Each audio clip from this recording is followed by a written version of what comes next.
સુરતના પાસોદરા ગામે સુરદાસ દાદાની વાડી કાળકા માતાજીની કૃપાથી ડાક ડમરૂનો ભવ્ય કાર્યક્રમ યોજાયો. કાર્યક્રમમાં હજારોની સંખ્યામાં માનવ મહેરામણ ઉમટી પડ્યું.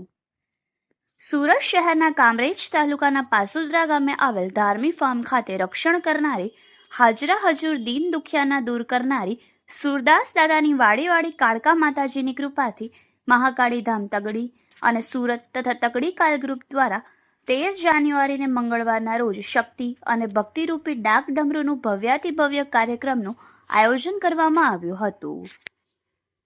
ડાક ડમરૂના આ ભવ્ય કાર્યક્રમમાં ડાક ડમરૂની દુનિયામાં ગુંજતું નામ એવા ખ્યાતનામ કલાકારો સંજયભાઈ રાવળ બુધેલ, ભવદીપભાઈ રાવળ આંબલા તથા નિલેશભાઈ રાવળ ચોગટ દ્વારા પોતાના સુમધુર કંઠે તેમજ ડાકના તાલે અને RRRV સંગીત ગ્રુપના સથવારે માતાજીના ગુણગાન, આરાધના સાથે વાર્તાઓ, દુહા, છંદ અને માતાજીના પરચાઓ તેમજ કાળિંગા રાગ સંભળાવી રમઝટ બોલાવી માય ભક્તોને આનંદ કરાવી રંગત જમાવી હતી.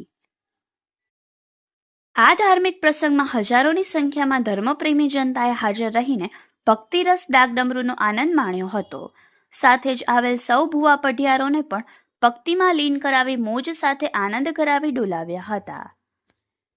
સુરદાસ દાદાની વાડી કાળકામાં પ્રત્યે તથા બુવાજી શ્રી વિશાલભાઈ માંગુકિયા પ્રત્યે લોકોને અપાર શ્રદ્ધા અને આસ્થા છે, જેથી માતાજીના આ ધાર્મિક કાર્યક્રમમાં હજારોની સંખ્યામાં માનવ મેદની ઉમટી પડી હતી અને માતાજીના દર્શનનો લાભ ભક્તોએ લીધો હતો.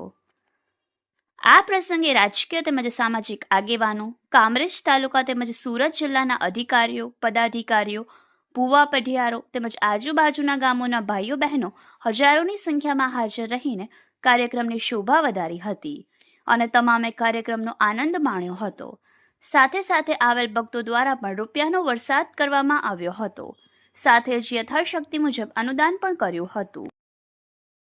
ધામધૂમપૂર્વક ઉજવાયેલા આ સમગ્ર કાર્યક્રમને સફળ બનાવવા માટે માતાજીના ઉપાસક વિશાલ બુવાજી અને કાલ ગ્રુપ તગડી અને સુરત દ્વારા ભારે જહેમત ઉઠાવી હતી. Reporter Anil Jogani, Yashvi Gujarat news, Surat.